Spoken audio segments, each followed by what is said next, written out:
My name is Marina Kemp. I've been working on the editorial side of the Penguin English Library series for over a year, actually. I think I'd been working on it for a year when the books actually came out. So it was kind of my first big project. And as a result, I've been very attached to it throughout the process. But apart from all the kind of administrative tasks that you have to do to set up a series like this, my main involvement was probably choosing essays to go at the back of each book. So for the series, we decided to dispense with the usual kind of academic essay introduction at the beginning of a book that you feel that pressure to kind of read before you start, and just have something at the end that some of them are very academic and some are more informal in tone, or just a contemporary review from the time of publication of the novel. And since they come at the back, they're more like a little treat at the end. So you finish this amazing book and you're not just left in the dark suddenly without anything. You have this kind of transition period of reading another really great writer writing about the great writer that you've just been reading. I started just going to the library, British Library, and spending days on end there just reading as much as I could, loads of different kind of criticism of all 100 novels. And eventually I could kind of pare that down to pieces that I particularly liked or I thought were particularly telling or important. And so really for each novel has a piece, but each piece is very different from the others. So there are no kind of hard and fast rules about what I chose. So for Vanity Fair, for example, there's so much amazing critical theory about it, and loads of people have written amazing pieces, but I came across some letters by Charlotte Bronte about it, about how much she loved the book, and I felt like that would be a really nice way to go into it and to really understand how the novel was received at the time. So there's a couple of letters from Charlotte Bronte and then a couple of letters from other people about how, their perception of the novel. In the case of The Time Machine, because it was such a kind of revolutionary book in terms of its ideas, because it's about evolution and continuation of kind of Darwinian theory, and really is quite anti-Christian in some ways. I thought it would be interesting to pick a contemporary review from the time. So the piece that is in this one came from The Spectator, and I think it was actually anonymous at the time, but since then people know it was written by R.H. Hutton.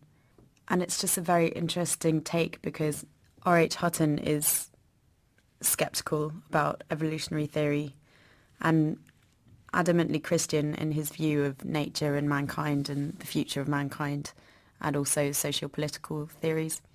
And so he is very skeptical of Wells's ideas, but admits that this is a fascinating novel. My favourite bit of the novel, the bit that really sticks out for me, is actually when the time traveller is panickedly trying to escape the year 802,701 because he is being chased by the sinister subterranean race, the Morlocks. And he then kind of propels himself further and further and further into the future of the planet. And he ends up on this really terrifying kind of Martian beach and it's all very dark and kind of sinister and completely empty, he thinks. And he thinks it's just vegetative life. And then suddenly these huge, what he thinks are rocks, start crawling towards him. And one of them kind of comes from behind and tickles his face. And he realizes there are these huge, really terrifying crab creatures. So he then kind of tries to propel himself into the future again, 20 days. And then there's one right next to him. And finally he kind of manages to escape and go back into 1895. But it's just the most sinister picture of the future of the planet. It really stuck with me. So the novel takes place in 1895 and starts in a Victorian kind of after-dinner smoking lounge atmosphere with a couple of intellectuals discussing time and space. Well, I do not mind telling you, I've been at work upon this geometry of 4 dimensions for some time. Some of my results are curious. For instance, here is a portrait of a man at 8 years old, another at 15, another at 17, another at 23, and so on. All these are evidently sections, as it were, 3-dimensional representations of his 4-dimension being, which is a fixed and unalterable thing.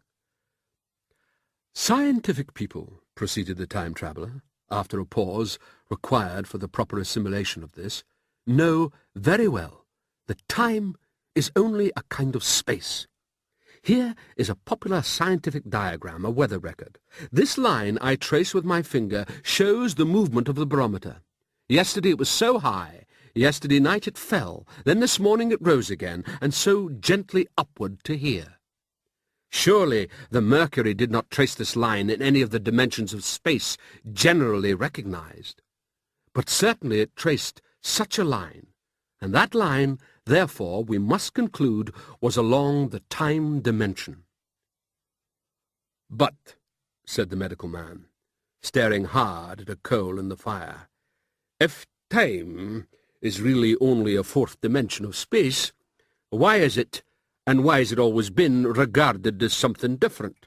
And why cannot we move in time as we move about in the other dimensions of space?" The time-traveller smiled. "Are you so sure we can move freely in space? Right and left we can go, backward and forward freely enough, and men have always done so. I admit we move freely in 2 dimensions. But how about up and down?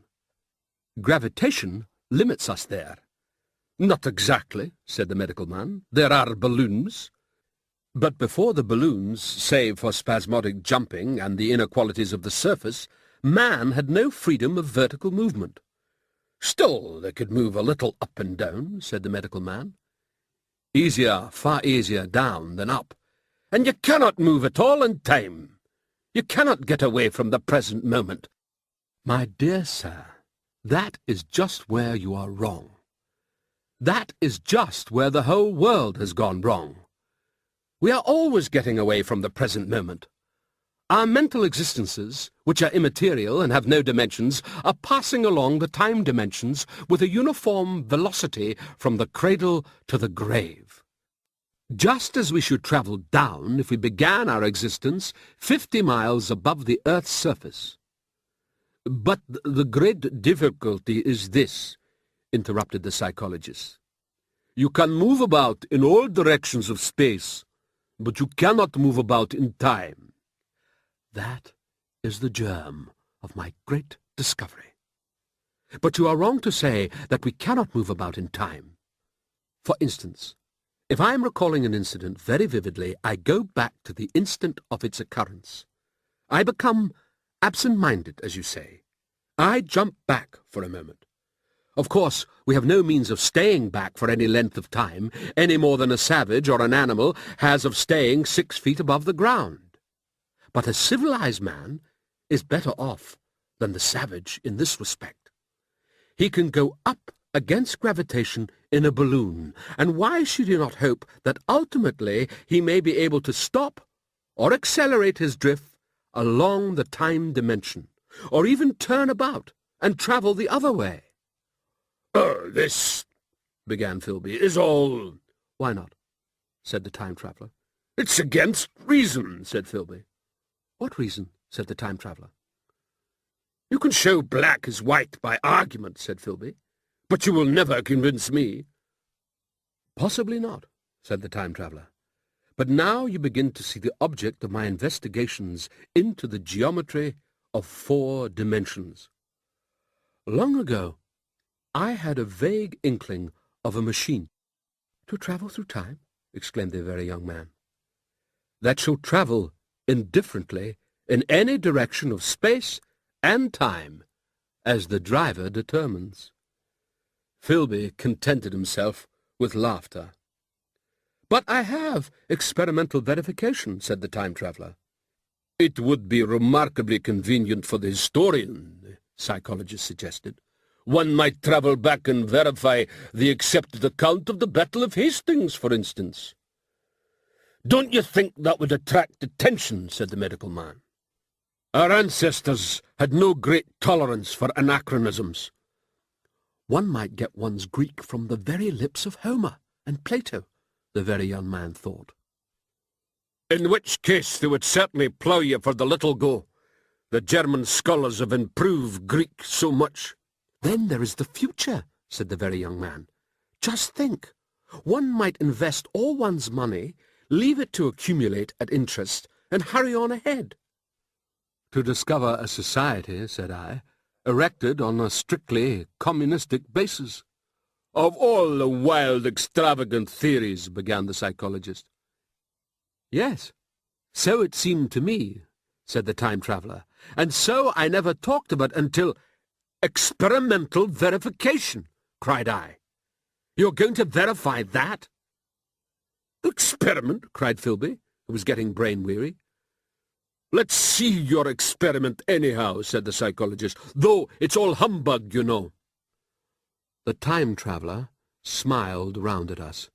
Then, still smiling, faintly, and with his hands deep in his trouser pockets, he walked slowly out of the room, and we heard his slippers shuffling down the long passage to his laboratory. The psychologist looked at us. I wonder what he's got,